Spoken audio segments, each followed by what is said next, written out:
On a winter evening in 39 AD, Rome turned to ice. Not from the temperature, but because every household understood this was the night a daughter would vanish. The air itself seemed to thicken with dread, settling over the city like a funeral shroud. In every villa, behind every painted wall, families gathered in whispered councils, praying to gods who had grown deaf to their pleas. The wealthy patricians knew. The senators knew. Even the merchants in the forum knew. Tonight, the emperor's hunger would be satisfied, and someone's child would pay the price.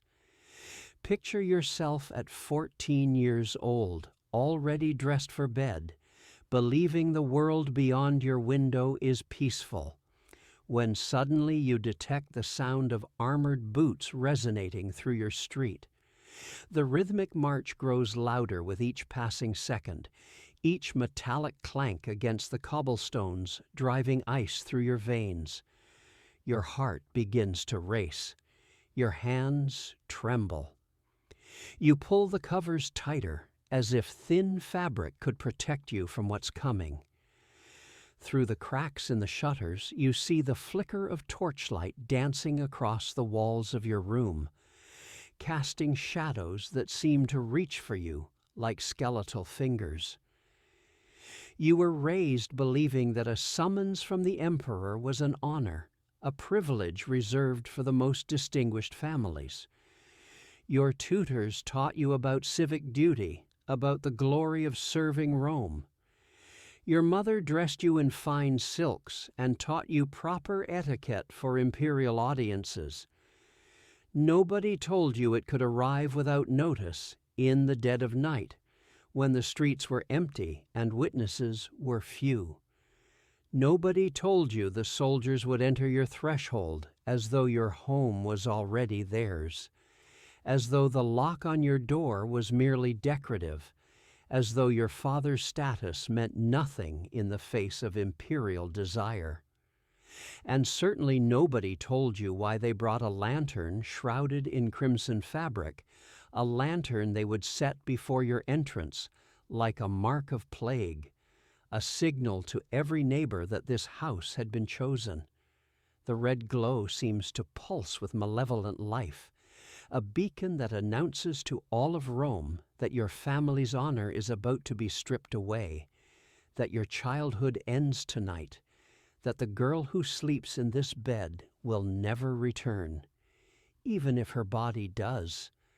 In mere moments, you'll hear your mother breathe your name as if speaking it too clearly might offend the gods, as if the very syllables might shatter whatever fragile protection remains.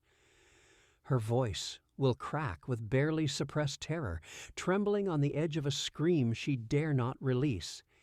In mere moments, your father will attempt a smile he cannot sustain, his face a mask of forced calm that fools nobody, least of all himself. His hands will shake as he helps you dress, as he smooths your hair one last time, as he tries to memorize the face of the daughter he's about to lose. And in mere moments, you'll discover the truth every aristocratic family dreads, the secret they whisper about in private, but never speak aloud in public. The Palatine doesn't invite daughters, it seizes them. It takes them like a predator takes prey, swiftly and without mercy, without apology, without the pretense of choice. And if you believe Flavia's nightmare starts here, you're mistaken. This moment of selection, this instant of terror, this final breath of freedom, these are the mercies. What awaits her within the palace makes this instant seem kind, almost gentle by comparison. This isn't speculation. This isn't rumor embellished by time or political enemies seeking to tarnish a rival's name. This was the night the Garden of Venus was unveiled, the night a system of organized horror began its operation in the heart of the most powerful empire the world had ever known. A ceremony so horrifying that Rome erased every record of it, burned every document, silenced every witness, and buried the truth so deep that centuries would pass before the full weight of it would resurface. And the girl who will discover the truth first is Flavia.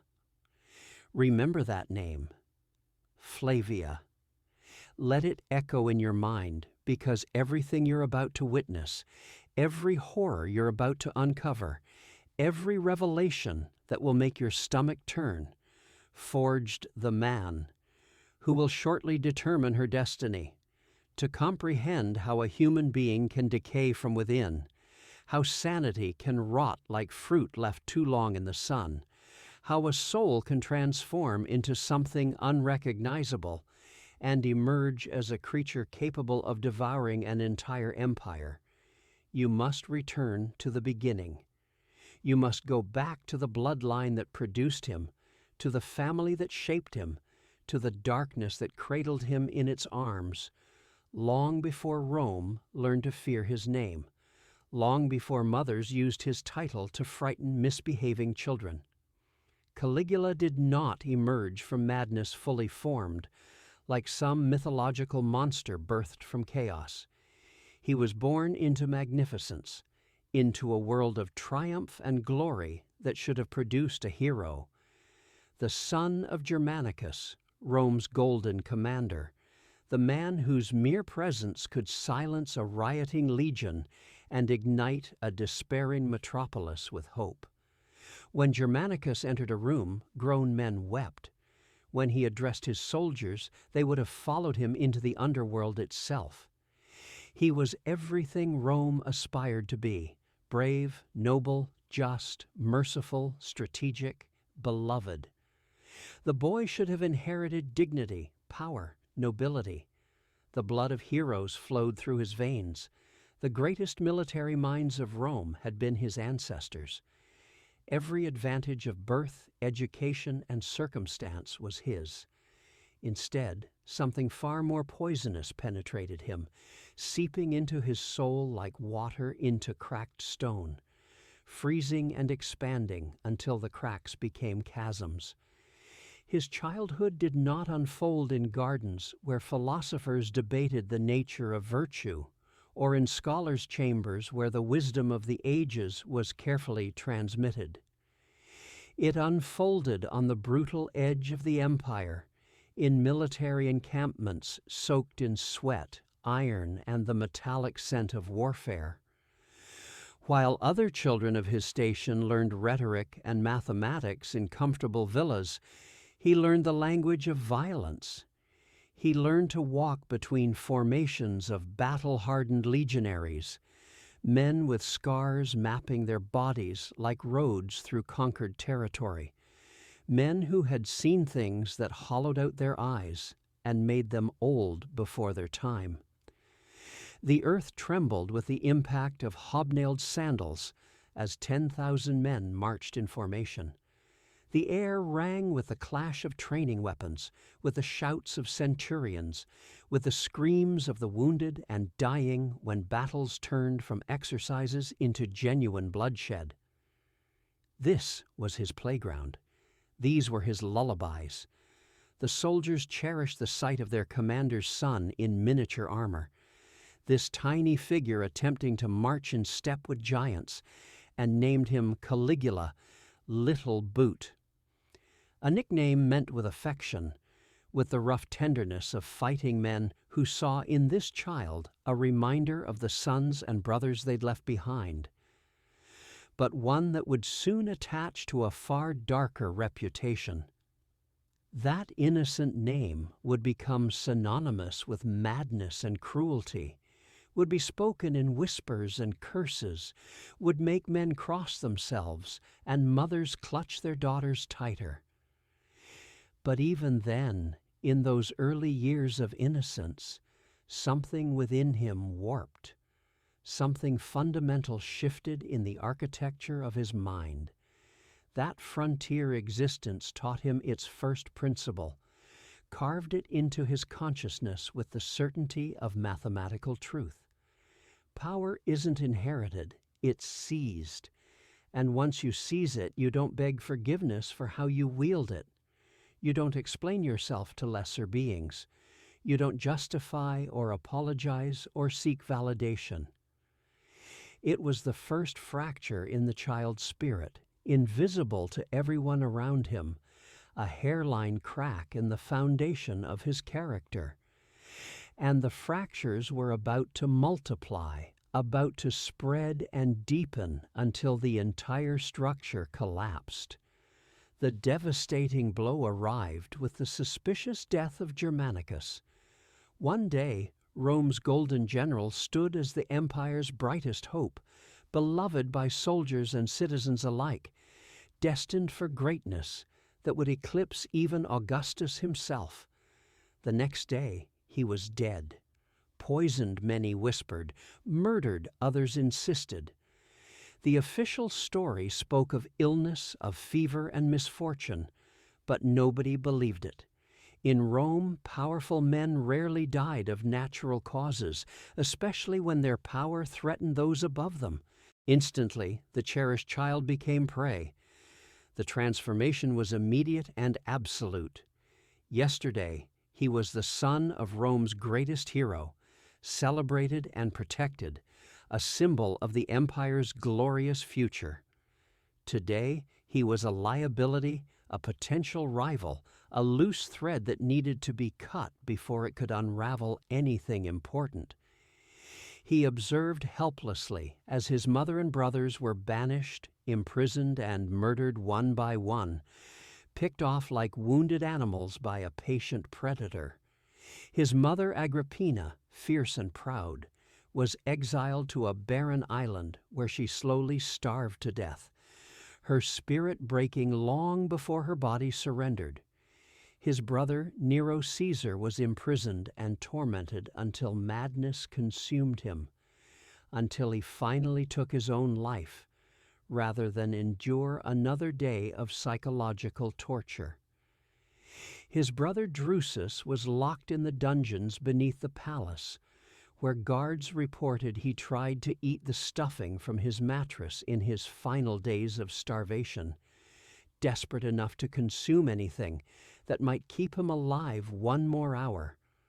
No foreign army, no barbarian horde, just the calculated will of Emperor Tiberius. No dramatic battlefield, no honorable combat, no chance to fight back or defend themselves. Just cold bureaucratic elimination, arrest orders signed in the quiet of an imperial study, exile decrees delivered by expressionless officials, deaths that happened in darkness, far from witnesses, far from anyone who might object or remember or seek vengeance. And then came Capri, the island where Rome imagined Tiberius retreated in tranquility, seeking peace and contemplation in his advanced years. The official story painted a picture of a wise emperor enjoying a well-earned retirement, surrounded by beauty and serenity. But where something monstrous festered behind palace walls, something that twisted and corrupted everything it touched, and the warped lessons Caligula absorbed here, the dark education he received in cruelty and paranoia, and the exercise of absolute power. Flavia will suffer for them in ways she cannot yet fathom, in ways that haven't even been invented yet. Caligula, scarcely more than a youth, barely 18 years old, was compelled to exist beside the man who had obliterated his family. Imagine the psychological torture of this existence. Every morning, waking to see the face of your family's murderer. Every meal, sharing food with the man who signed your mother's death warrant.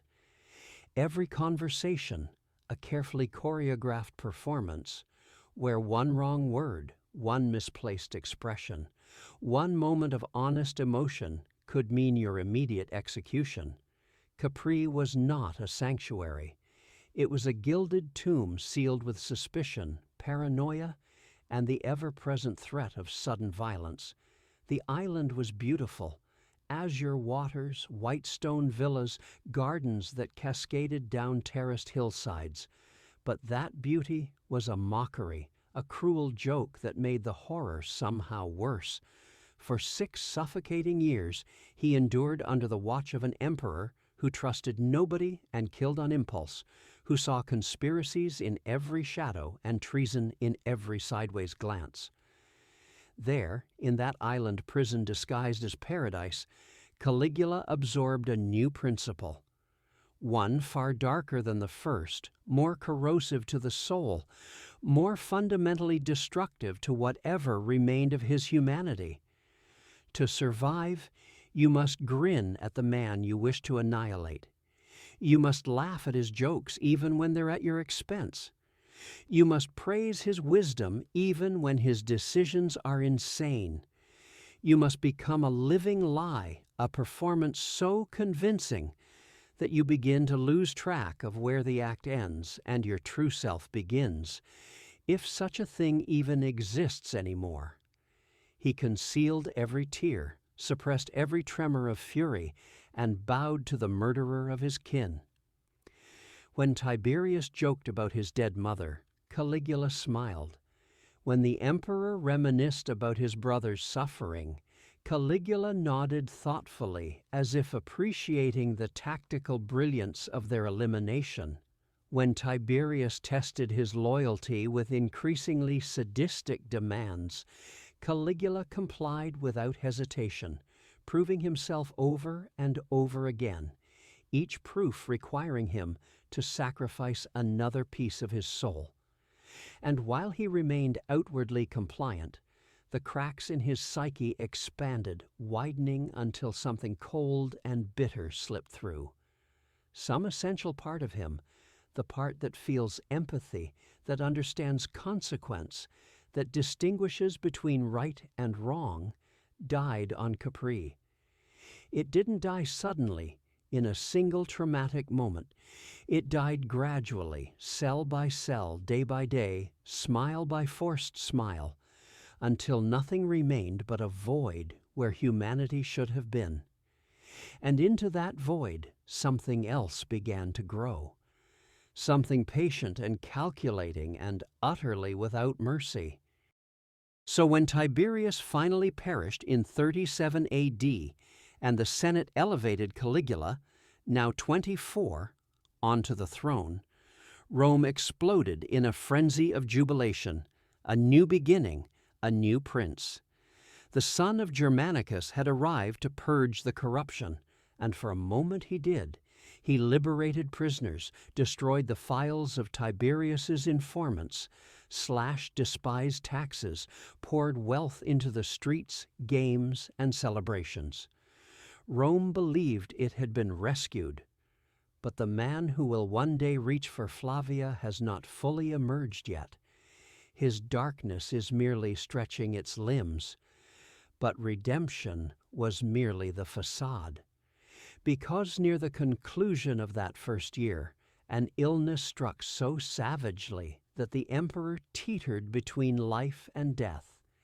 And when he emerged from that bed, something essential had not returned with him. The boy who learned to conceal his loathing on Capri no longer needed to conceal anything at all, standing atop the Palatine Hill, gazing down at a city that adored him. Caligula finally understood a terrible reality. At the summit of absolute power, there are no gods left above you, only casualties below. The applause of the crowds, the fearful silence of the Senate, these did not humble him.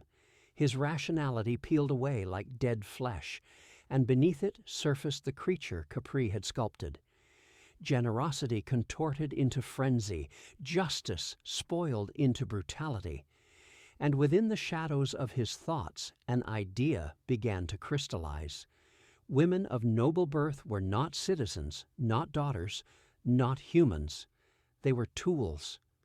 And the first tool he will examine is waiting on a night Flavia does not yet realize will destroy her existence. This transformation didn't descend on Rome like a thunderstorm. with lightning and noise that everyone could see and recognize. It slithered into the city like a plague, carried on the breath of whispers and rumors that people dismissed until it was too late. Slow, silent, invisible. A toxin that seeped beneath marble floors and into patrician homes until it reached the people who believed themselves most secure, who thought their wealth and status would protect them from anything. At first, the changes seemed minor, almost innocent. A senator's daughter was invited to dine at the palace, an honor, everyone agreed.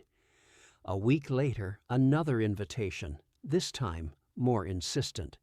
Then the invitations became commands, delivered not by messengers, but by soldiers. The line between request and demand blurred, then vanished entirely.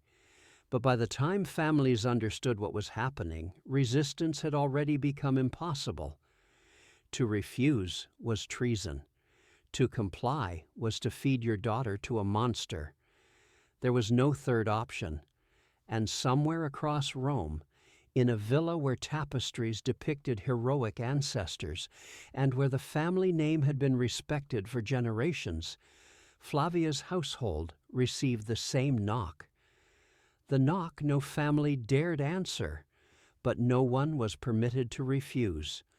Her father stood frozen in the atrium, staring at the door, as if he could make the soldiers disappear through force of will. Her mother clutched her chest, unable to breathe, unable to think, unable to do anything but pray to gods who seemed to have abandoned Rome entirely. It started with a visit. The emperor's messengers did not carry weapons that day. They didn't need to.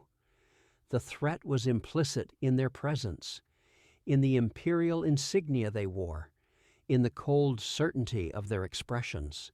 They carried scrolls sealed with imperial purple, a shade that meant survival or annihilation. That particular shade of purple was reserved for the emperor alone, dyed with thousands of crushed shellfish, so expensive that merely possessing fabric in that color without authorization was a capital crime.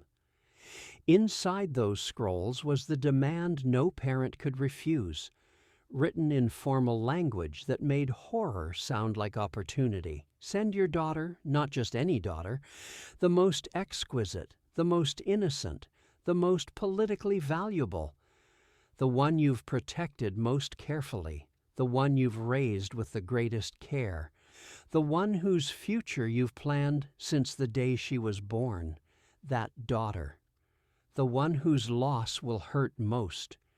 Families labeled it an honor, speaking the words out loud while their eyes told a different story.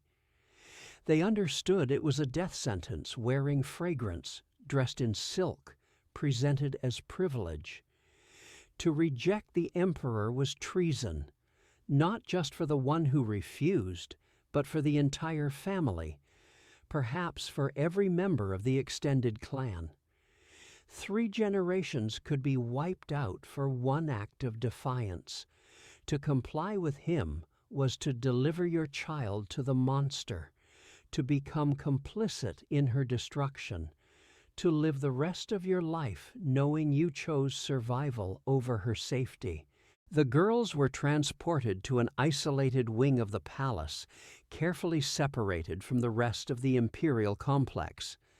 A place Caligula christened with brutal irony the Garden of Venus, naming it after the goddess of love and beauty, turning those sacred concepts into obscene jokes.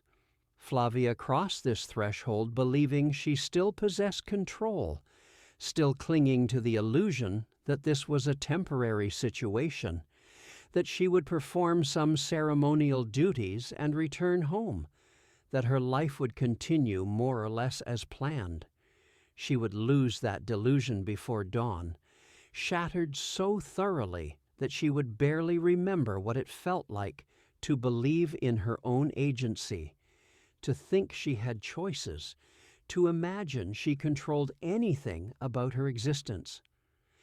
At first appearance, it was heaven, a vision of luxury that exceeded anything most of these girls had experienced, even in their wealthy homes. Pink marble surfaces polished so smooth you could see your reflection, veined with gold that caught the lamplight and made the walls seem to glow from within. Silk-lined beds so soft you sank into them like clouds, piled with cushions embroidered with exotic birds and mythological scenes, exotic fragrances that hung in the air, frankincense from Arabia, rose oil from Egypt, spices from the Far East that most Romans had never even smelled before, and attendants who moved like phantoms, anticipating every desire before it was spoken.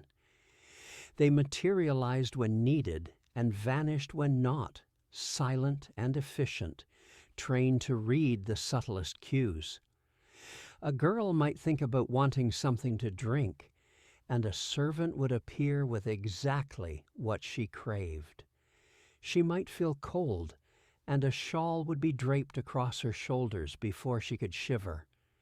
Every comfort, every luxury, every indulgence, all provided instantly, generously, without any apparent cost.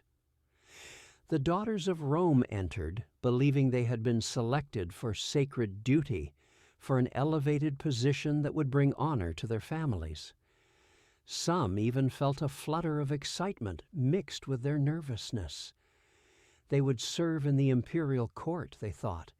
They would participate in ceremonies, perhaps learn the inner workings of power, make connections that would benefit them for the rest of their lives. Their parents had told them to be brave, to represent their families well, to remember their dignity and bearing. But gradually, painfully, they grasped the truth. Paradise was merely the decoration, the pleasant veneer that concealed something rotten underneath. The prison was everything underneath it.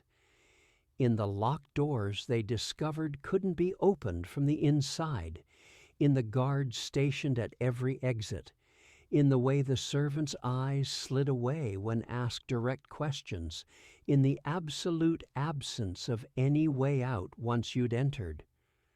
And the real function of this place, the horror it concealed, was still waiting to show itself. Like an infection that hasn't yet produced symptoms, like poison working its way through the bloodstream before the first signs of sickness appear. And the worst aspect, this was merely the beginning. The luxury wasn't kindness, it was strategy. The comfort wasn't generosity, it was manipulation. Everything in the Garden of Venus had a purpose, and none of those purposes served the girl's well-being, because once Flavia's summons arrived, once her turn came in whatever rotation Caligula had established, she would learn the garden did not shatter girls rapidly, didn't break them in a single traumatic moment that they might somehow survive and recover from. It shattered them gradually enough for them to comprehend every step of their destruction, to feel each piece of themselves being stripped away, to understand exactly what was being done to them and why, to maintain enough awareness to suffer completely. The jewels they were compelled to wear weren't adornments meant to enhance their beauty or celebrate their presence. They were shackles, heavy gold that dragged at their necks and wrists and ankles, so heavy that by the end of the day their muscles ached from the weight. Cold against their flesh, marking each girl as state-owned possession, as property of the emperor, as things that could be given away or sold or destroyed at will. Each piece was engraved with Caligula's seal, a permanent mark of ownership that couldn't be removed without removing the jewelry itself. The transparent silks were worse, so much worse than the weight of gold. Garments designed not to dress them, but to reveal them, to deny them the most basic dignity of coverage, to remind them with every movement that their bodies no longer belong to themselves. In Rome, modesty was a virtue closely guarded by respectable families. Women of status wore layers of fabric, concealing everything from neck to ankle. These silks concealed nothing, revealing every curve and shadow, turning their bodies into displays for anyone who cared to look.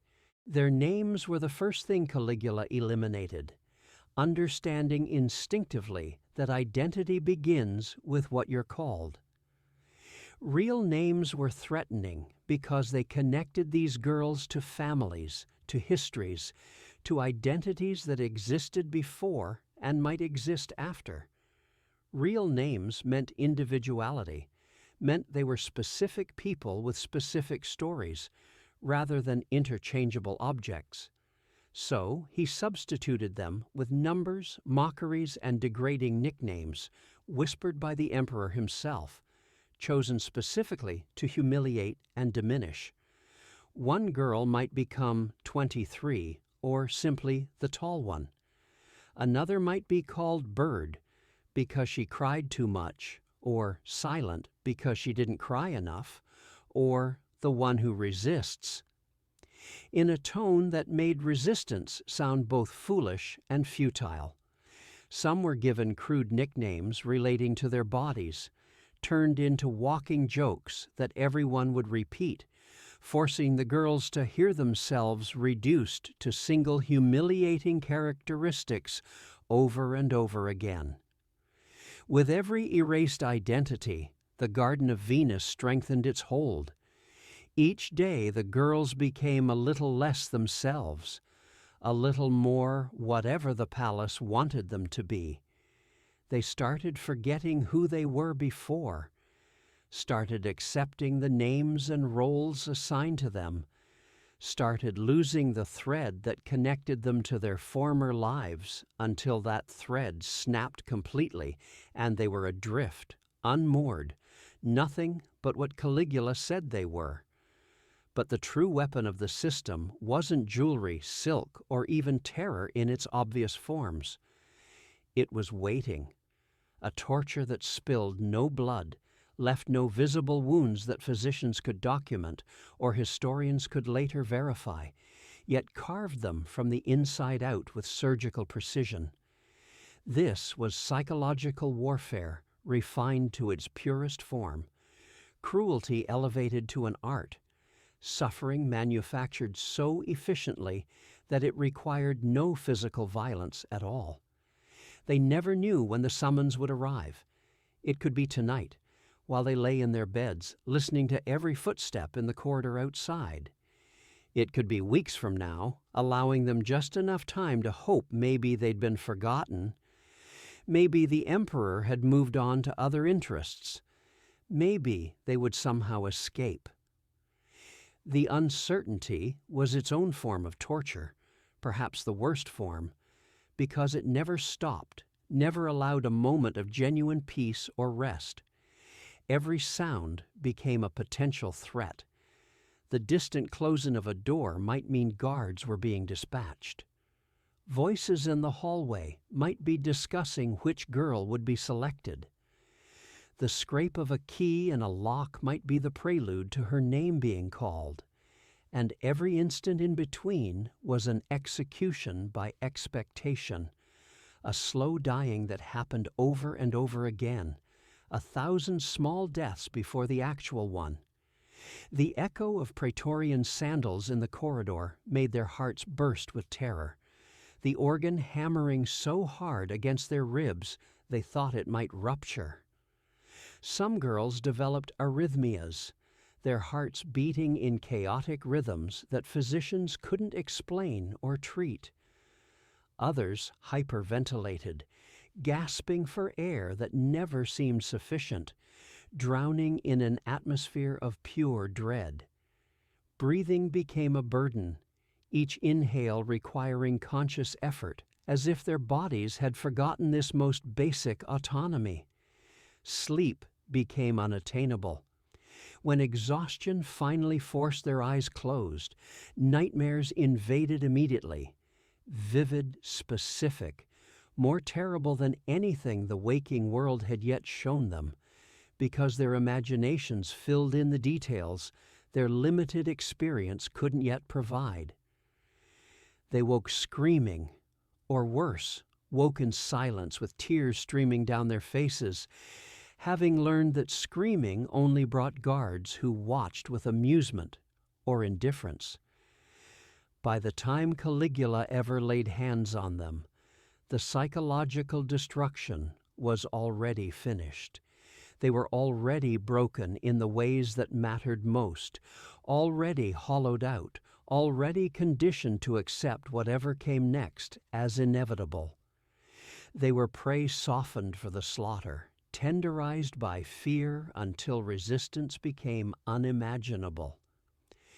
And when the summons finally came, delivered by a guard who read their assigned name or number from a list with complete indifference, it led them not to a private room where suffering might at least be concealed, but to the emperor's nightly spectacle, the banquets.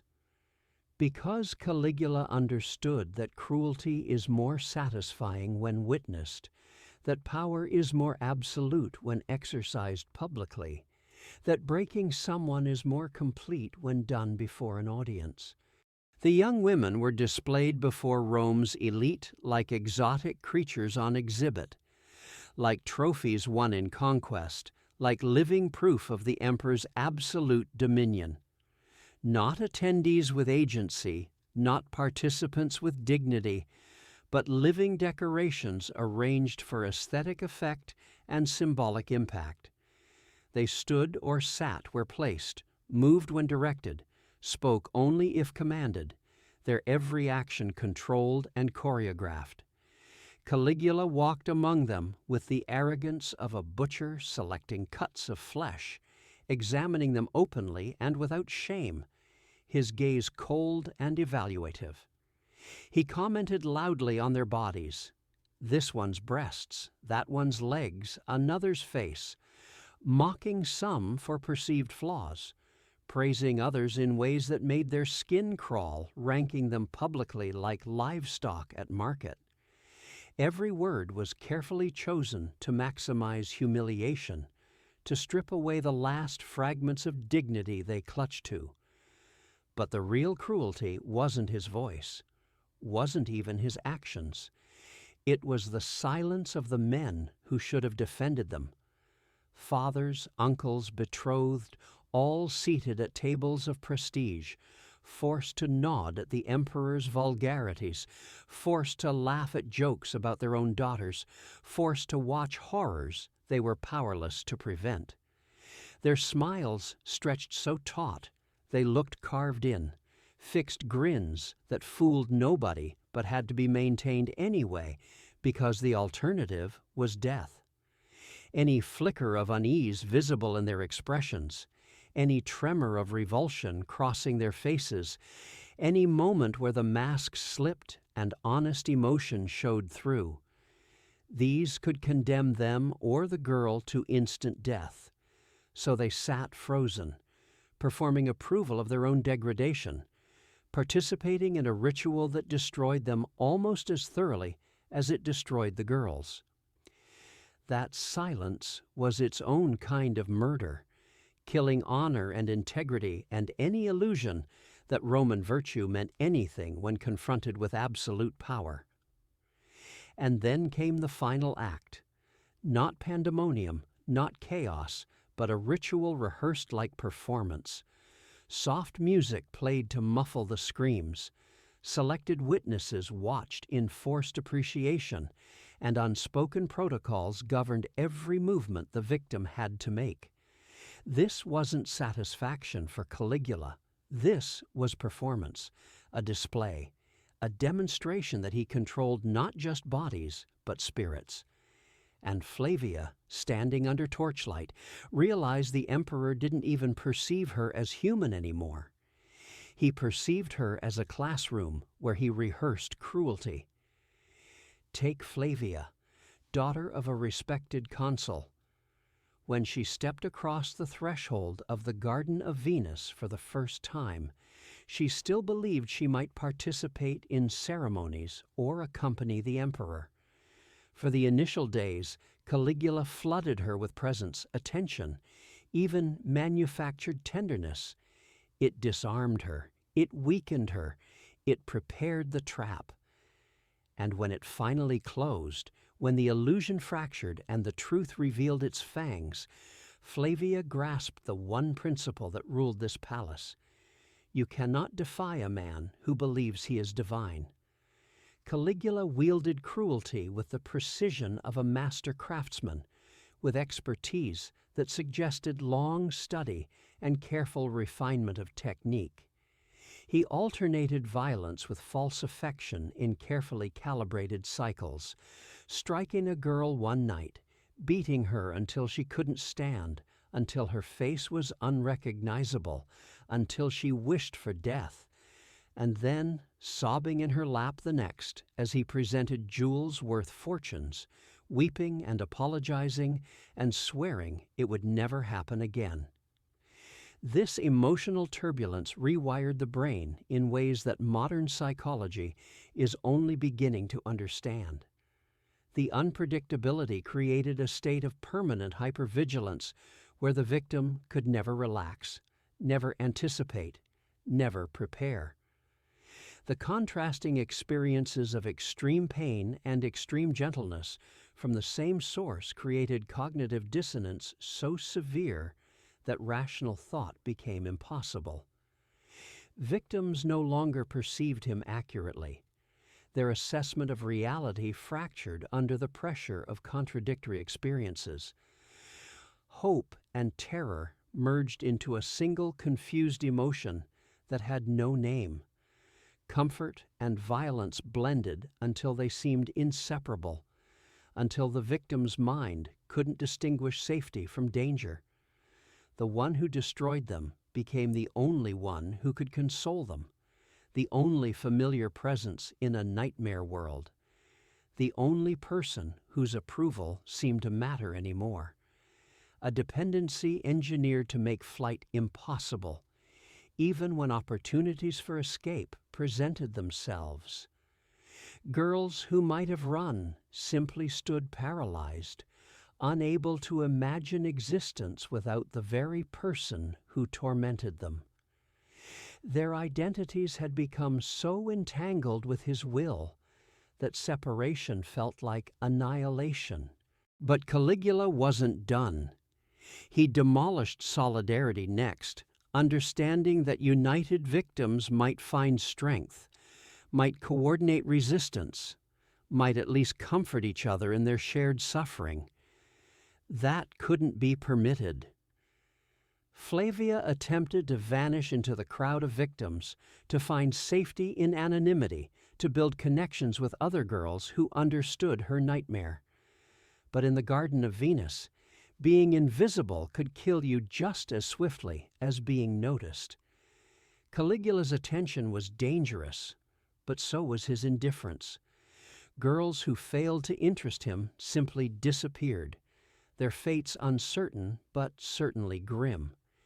He ranked the girls publicly and frequently, who pleased him most, who disappointed him, who would receive privilege or punishment that day. He created hierarchies within the group, offering small advantages to some while denying them to others, ensuring constant competition. He turned them against one another until they fought for fragments of safety, for tiny morsels of favor, for anything that might improve their position relative to the others. Each girl viewing the others not as allies who might offer support, not as companions in suffering who could provide comfort, but as rivals for survival, as competitors for the emperor's limited mercy, as threats to whatever fragile security she'd managed to construct. Unity perished under this pressure, and once unity perished, once the girls stood isolated and suspicious of each other, the emperor possessed everything. Resistance became unthinkable because it required coordination that no longer existed. And when he grew bored of one of them, when a girl no longer provided sufficient novelty or resistance or whatever quality had initially attracted his interest, he didn't release her. Freedom was never an option. He sold her. Clandestine auctions inside the palace walls offered broken young women to senators and commanders, to wealthy merchants and foreign dignitaries, to anyone with sufficient gold and sufficient depravity to participate. The same men who governed Rome by day, who made speeches about virtue and duty and the sanctity of Roman values, who pontificated about morality and tradition and the importance of protecting family honor. These same men bid on traumatized girls in secret chambers, examining them like livestock, negotiating prices, discussing their features and qualities with the casual detachment of merchants at any market. Caligula forced them to participate, understanding that shared guilt creates stronger bonds than shared loyalty. He wasn't just satisfying his own appetites. He was creating accomplices, staining their hands with the same corruption that coated his own, ensuring their silence through complicity. Shared guilt is the strongest chain, more effective than blackmail or threats or any formal contract. Once they'd participated, once they'd purchased a girl and done what men do with purchased women, they could never speak against the emperor without condemning themselves. And now the empire's elite were bound to him by their silence, chained together in mutual criminality, united in their determination to bury the truth because exposing it would destroy them all equally. This was genius in its own horrible way, not the genius of creation, but the genius of control, the instinctive understanding of how power perpetuates itself through corruption. But the shame did not end there. The families of these girls, noble houses that had served Rome for generations, were commanded to be thankful. Gratitude became mandatory, enforced with the same brutality that enforced everything else in Caligula's reign. Some fathers were forced to host celebratory gatherings after their daughters were violated, compelled to invite friends and relatives, to provide food and entertainment, to smile and toast and behave as though something wonderful had occurred. They toasted their child's honor while swallowing their horror like venom, each sip of wine burning down their throats, each forced smile cutting deeper than any blade. They made speeches praising the emperor's generosity, his wisdom, his benevolence in bestowing such attention on their unworthy households. They thanked him publicly for destroying their daughters, while privately they wept, privately they raged. Privately they wished for the courage to resist and knew they would never find it. In the Palatine, gratitude became another word for anguish. The more enthusiastically a father celebrated, the more grotesque his suffering. The more effusively a mother praised the emperor, the more horrifying her knowledge of what her praise concealed. And through all this, surveillance intensified like a noose, tightening incrementally, degree by degree, until breathing became difficult. No corner was safe from observation.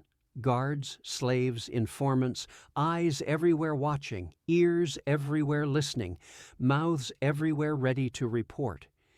Even one stifled cry in the night could be reported as rebellion, as ingratitude, as insufficient enthusiasm for imperial favor. The girls learned to cry silently, to scream into pillows, to express their anguish in ways that left no audible evidence.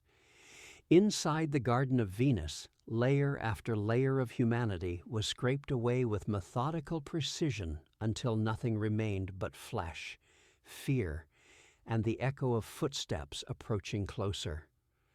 First went their names, then their dignity, then their hope, then their connections to each other, then their sense of self, until what remained could barely be called human anymore.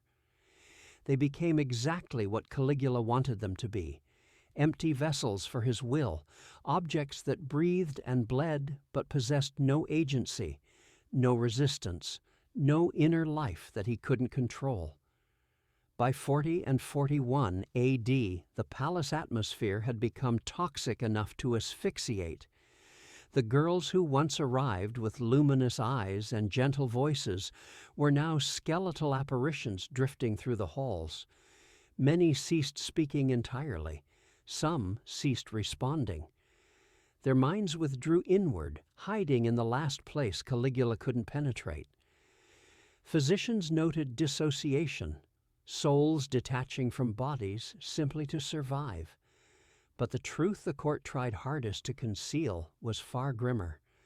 The suicides had commenced, and once they commenced, they did not cease. Some girls broke, others splintered. Flavia. She was trapped somewhere in the middle, too terrified to die, too shattered to live.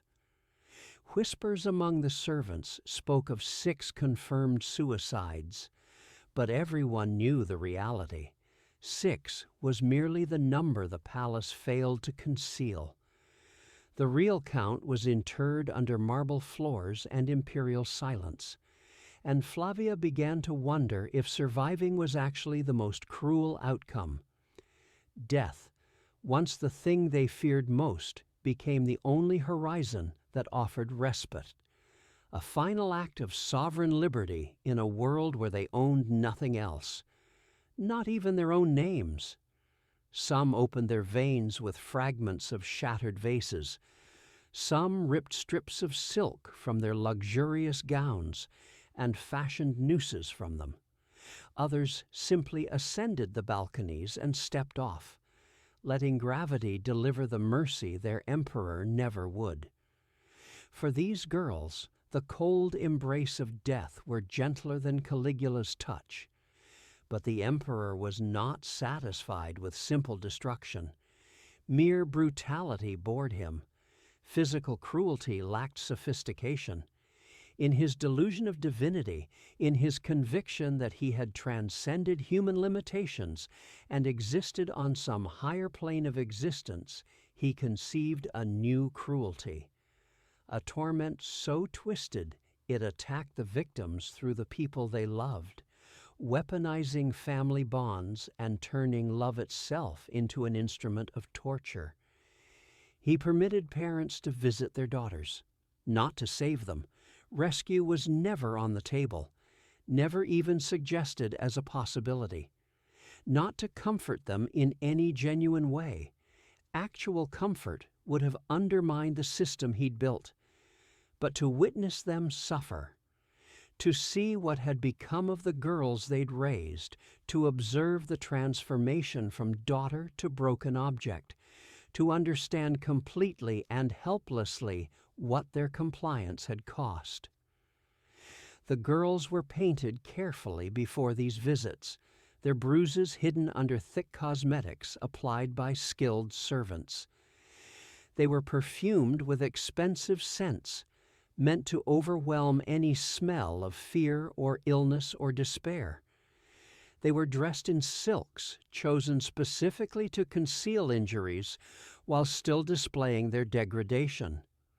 They were forced to smile. Guards provided explicit instructions about facial expressions, about tone of voice, about body language that must communicate happiness and gratitude. They were forced to perform, to act out a script written by Caligula himself, to pretend contentment and honor and fulfillment in their service to the empire. They were forced to deceive the people who loved them most, to participate in their own family's torture, to become instruments of their parents' suffering. Their horror masked behind cosmetics and quivering lips, that threatened to betray the lie with every syllable. And the parents, under the unwavering eyes of centurions stationed throughout the visiting room, had to pretend this was a festivity. If a mother's voice fractured, revealing the scream trapped in her throat, she was executed immediately, not later in some private dungeon, but right there, in front of her daughter, as a lesson about the cost of honesty. If a daughter dared let the facade slip, if her smile wavered or her eyes revealed too much truth, her family paid the cost, sometimes with their lives, sometimes with torture of their own, sometimes with the loss of everything they owned. Everyone was ensnared in a grotesque theater, swallowing their torment, while the architect of their suffering observed with contentment, watching the performance he'd choreographed, enjoying the control he exercised over every gesture and word and glance. This was cruelty elevated to art, suffering transformed into spectacle, power demonstrated through the ability to force people to participate in their own destruction and call it blessing. But then, in a pattern repeated by tyrants throughout history, Caligula made the single error every absolute ruler eventually makes. He forgot that cruelty has limits. He forgot that even the most obedient subjects have breaking points. He forgot that the men who carried the blades, who stood guard at the doors, who enforced his will through violence, were still human beings capable of reaching conclusions about their own interests. Destroying women wasn't sufficient anymore. The novelty had worn off, the satisfaction diminished with repetition. He needed to emasculate the pillars of Rome itself, to demonstrate his power over the very foundations of the empire, to prove that no one stood beyond his reach. He dragged senators to witness their wives be violated, forcing them into rooms where they had to watch, had to observe every moment of their wives' degradation, forbidden to close their eyes or look away on pain of joining their wives in suffering. He ridiculed commanders of the Praetorian Guard, stripping them of dignity before their own men, making jokes about their courage and their manhood, questioning their loyalty in front of troops who had previously respected them. He forced honored soldiers to utter vulgar passwords designed to debase them, requiring them to speak obscenities and humiliations every time they changed watch, every time they reported for duty, turning routine military protocol into daily reminders of their powerlessness. And among those soldiers was a man whose loyalty had once been unbreakable, who had served faithfully through campaigns and crises, who had given everything to Rome and asked for nothing but the honor of continued service. Cassius Chaerea, a hardened veteran and faithful servant of Germanicus himself, Caligula's own father, the man Caligula claimed to revere above all others. Chaerea had known Germanicus, had fought beside him, had loved him as soldiers love commanders who earn their devotion through shared sacrifice and demonstrated virtue. Caligula's mockery of him was relentless, sustained over months and years, an ongoing campaign of humiliation that seemed designed specifically to break the old soldier's spirit. The emperor thought himself untouchable, protected by divine favor and the sheer audacity of his cruelty. He believed no blade would ever dare rise against him, that fear had immunized him against resistance, that he had successfully terrorized everyone into permanent submission. He was wrong. Fear is a powerful tool of control, but it's not infinite. Push hard enough, and fear transforms into something else entirely, into rage, into desperation, into the cold clarity that comes when death seems preferable to continued existence under tyranny. The hatred in Chaerea and the conspirators transformed into something no longer political, no longer personal, no longer about revenge or ambition or any of the usual motives that drive assassination. It became survival, not individual survival, but the survival of Rome itself, of the empire as an institution, of civilization as a concept. Caligula, once a useful instrument who might have been controlled or guided, had become a malignant tumor consuming the Roman state from within, metastasizing into every organ of government, poisoning every institution he touched. And on January 24th, 41 AD, as the third anniversary of his reign approached, the tension that had been building for years finally erupted.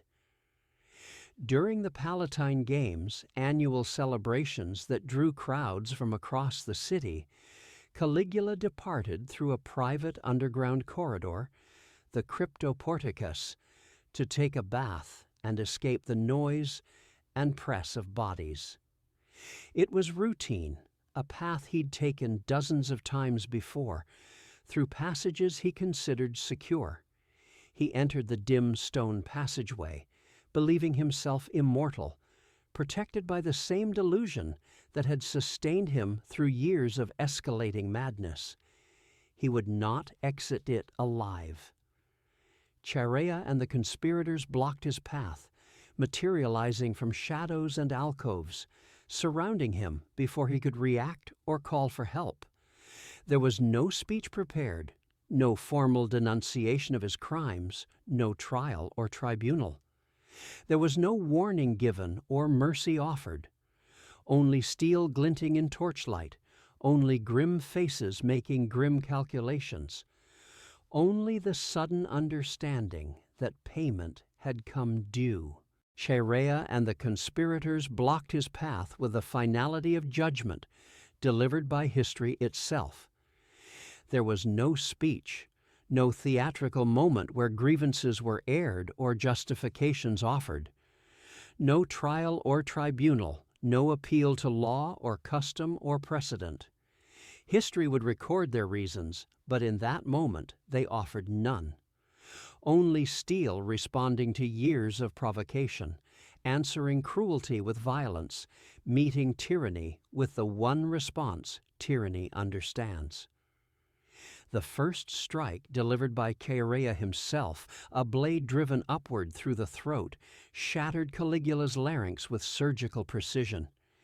It silenced the man who had demanded to be worshipped as a god, who had proclaimed himself Jupiter made flesh, who had ordered temples built to his divinity and sacrifices made in his name.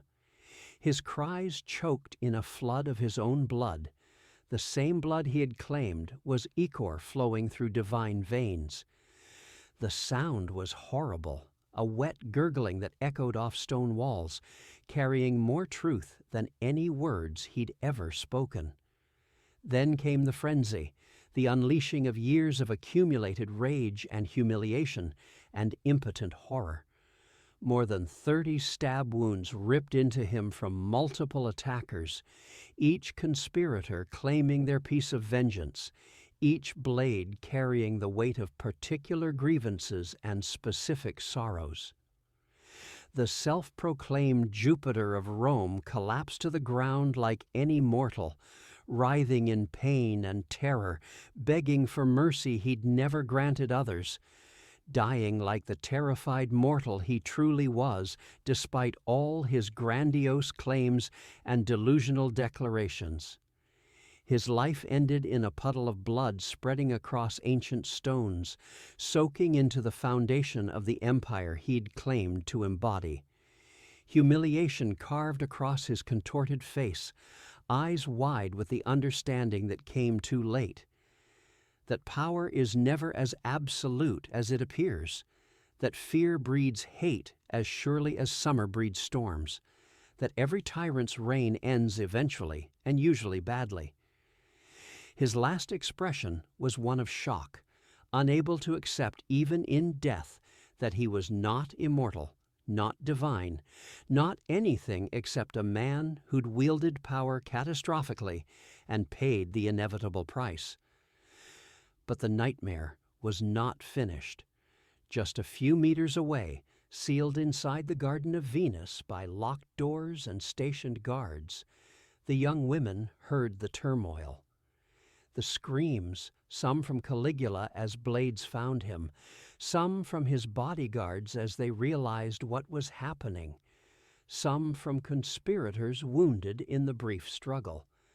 The metal clashing as swords were drawn and crossed, the distinctive sound of steel on steel that any Roman recognized instantly as combat, as violence, as death being dealt nearby.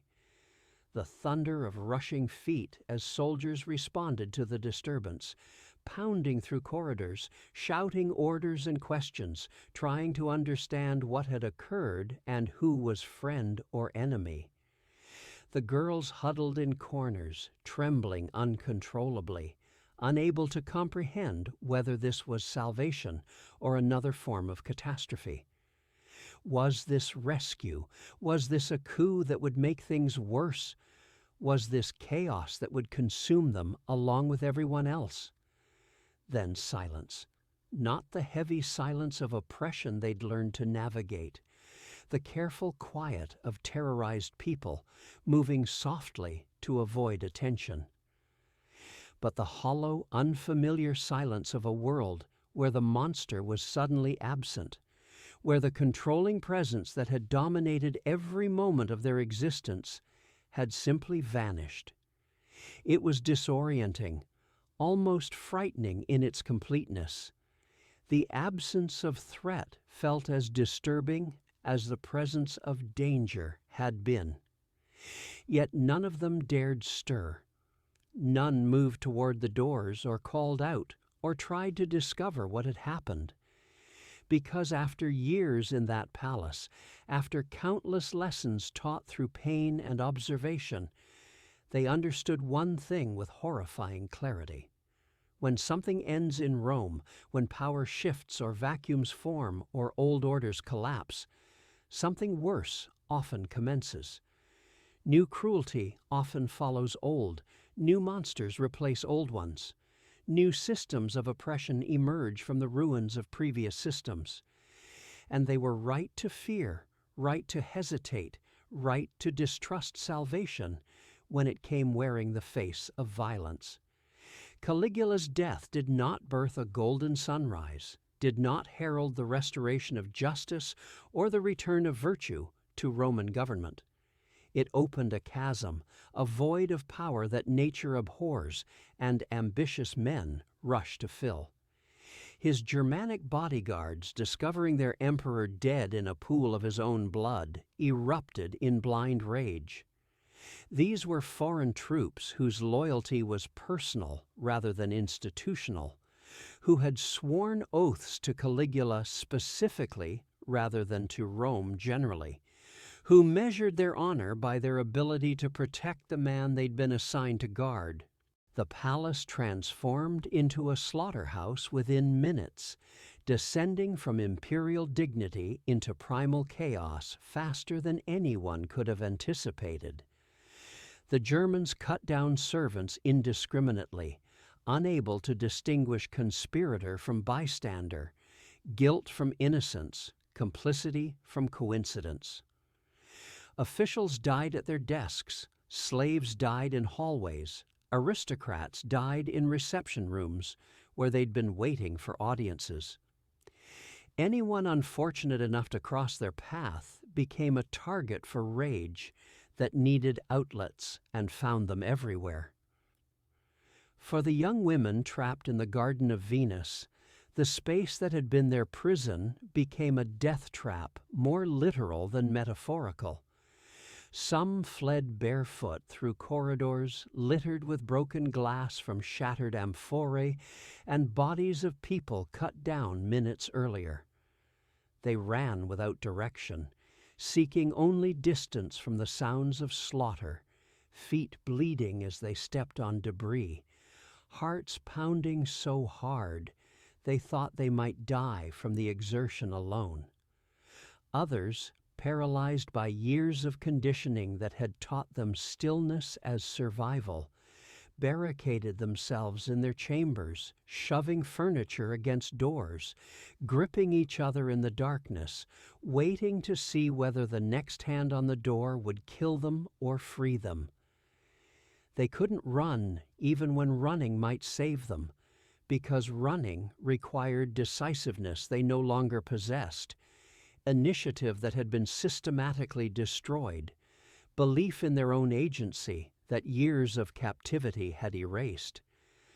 Hours later, when the blood fog finally cleared, when the killing frenzy exhausted itself and the surviving Praetorians restored some semblance of control, an unlikely figure emerged from hiding. Claudius, Caligula's trembling uncle, the family member everyone had dismissed as harmless, too scholarly and awkward to threaten anyone. He was found behind a curtain where he had hidden during the violence, dragged out by soldiers who needed someone with imperial blood to legitimize whatever happened next, and thrust onto the imperial throne like a prop positioned on stage. Claudius, ever the survivor who'd outlasted more dangerous relatives through a careful performance of incompetence, faced an impossible reality. If Rome learned what had transpired inside the Garden of Venus in detail, if the full scope and systematic nature of the abuse became public knowledge, if citizens understood not just that it had happened, but how many people had participated and enabled it, the system might collapse. The complicity of senators and generals, the participation of noble families, the silence of everyone who'd known and done nothing, the institutional nature of the horror rather than the aberration of one madman. These truths threatened the empire's legitimacy itself. So he made a decision, calculated and cold, darker than silence and far more expedient. A decision that prioritized stability over justice, continuity over accountability, order over truth. He chose to bury what had happened, to pay for silence, to make the survivors complicit in their own erasure from history. For the survivors of the Garden of Venus, Rome's solution was not justice in any form they would have recognized. It was compensation, transaction, purchase. A cold exchange meant to suffocate the truth before it could take a single breath, before it could reach the streets and forums where public opinion formed and hardened. The palace returned the young women to their families draped in gold, so much gold they could barely walk under its weight, clothed in expensive fabrics whose quality exceeded anything they'd worn before captivity, carrying dowries large enough to silence an entire city, to buy cooperation from extended families and political allies, and anyone who might otherwise have asked uncomfortable questions. But every coin carried the same unspoken command, engraved invisibly but understood perfectly by everyone who touched that gold. Forget. Forget what transpired in rooms nobody saw, what happened in darkness that no lamp illuminated. Forget who did it, both the principal perpetrator, now dead, and the many accomplices who still lived and held power. Forget the daughters Rome fed to a god who wasn't a god at all, who turned out to be nothing more than a man with absolute power and no restraint, which may be the most dangerous combination that can exist. No trials were conducted, no investigations launched, no official inquiries established to determine who knew what and when. No accomplices were punished, not the senators who'd purchased girls, not the guards who'd stood watch, not the servants who'd maintained the system, not the officials who'd organized the selections. Rome simply folded the truth into the shadows, like fabric being carefully stored, and buried it under layers of official silence so thick that finding it would require digging through years of accumulated lies and institutional denial. The girls returned to their villas, carried in litters through streets they barely recognized, deposited at family homes that should have felt safe, but now felt like foreign territory. But the people who came home were not the ones who departed months or years earlier.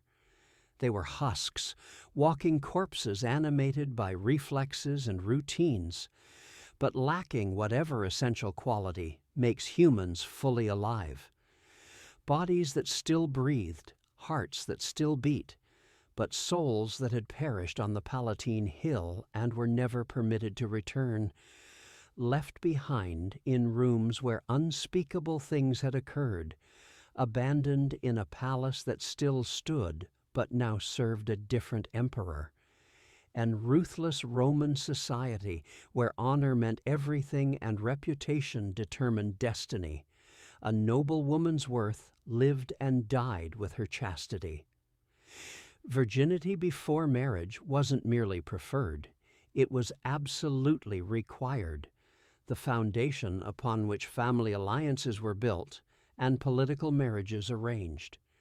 A woman who'd lost her virtue, regardless of circumstances, regardless of coercion, regardless of whether she bore any responsibility whatsoever, carried a stain that could never be washed away. And though these girls were victims in the most absolute sense, children crushed beneath a system they could not resist, innocence destroyed by forces far beyond their control, the stain followed them like a curse that no ritual could lift. Roman law and Roman custom made no meaningful distinction between willing participant and unwilling victim, between choice and compulsion, between guilt and mere misfortune. Purity was binary. You had it or you didn't, and once lost, it could never be recovered through any means. Family honor was ranked above truth, above compassion, above the lives and well-being of individual members who'd had the misfortune to become inconvenient. Most of these girls never married, despite the generous dowries intended to make them attractive prospects. Potential husbands and their families knew where those dowries came from, understood what they represented, recognized them as blood money meant to purchase silence and complicity. The wealth made them unsuitable rather than desirable, marked them as contaminated goods no respectable family would accept. Most never lived in any meaningful sense, never resumed the existences they'd been torn from, never recovered the futures they'd imagined as children. They were concealed inside rooms in distant wings of their estates, kept away from public view like shameful relics everyone wished would simply disappear. They were seen only by the servants who left food at their doors, and sometimes reported back that the food sat untouched, that the woman inside was wasting away, that death was approaching and perhaps should be welcomed as mercy. Their trauma unfolded in agonizing, predictable patterns that ancient physicians observed but couldn't explain or treat. A hand placed unexpectedly on a shoulder triggered panic attacks so severe the woman couldn't breathe, would collapse to the floor gasping and clawing at her throat, reliving whatever moment that touch recalled. A sudden noise, a door slamming, a pot dropped in the kitchen, thunder during storms, made them collapse in fear, crumpling where they stood as if the sound itself had physical force. Sleep brought nightmares, so vivid they woke screaming night after night, dreams so realistic they couldn't distinguish sleeping from waking, couldn't be certain upon opening their eyes that they'd truly escaped or merely dreamed escape. Some stopped sleeping entirely, staying awake through sheer willpower because sleeping meant surrendering control, meant returning to that place, meant experiencing over and over the worst moments of their captivity. Physical captivity had ended when the palace doors opened and they were released. But the prison in their minds had no guards to kill, no emperor to overthrow, no lock that could be picked or key that could turn. That prison had bars made of memory, and walls constructed from trauma, and doors sealed by the absolute impossibility of forgetting what can't be forgotten. For them, freedom was not a victory worth celebrating. It was a sentence, a lifelong exile inside their own bodies, trapped in flesh that had betrayed them by surviving when death might have been kinder. Rome looked away. Rome always looked away. It was easier to blame the women than to confront its own corruption. Easier to bury a crime than confront a civilization's rotten foundation. Because the truth of Caligula's reign was never about one man. It was about the system that constructed him, nourished him, protected him, and allowed the Garden of Venus to exist in the first place. Later, historians could debate over the exact details, whether Suetonius embellished, whether rival dynasties magnified his cruelty.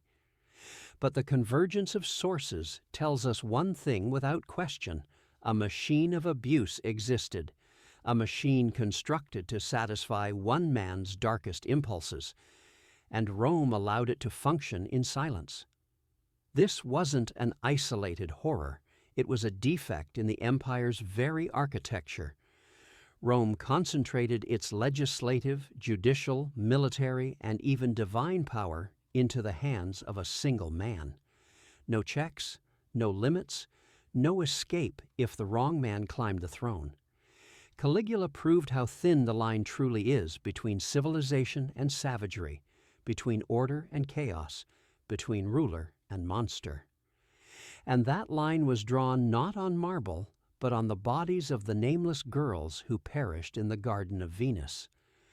Rome built wonders that survived millennia, arenas, aqueducts, law codes. But it failed at the simplest duty of any society, to protect its most vulnerable from the predators at the top. The story of these women is not just a historical tragedy. It is a warning that echoes across time. A nation may reach the summit of power, but if it sacrifices human dignity in the process, its legacy will be written not in glory, but in shame.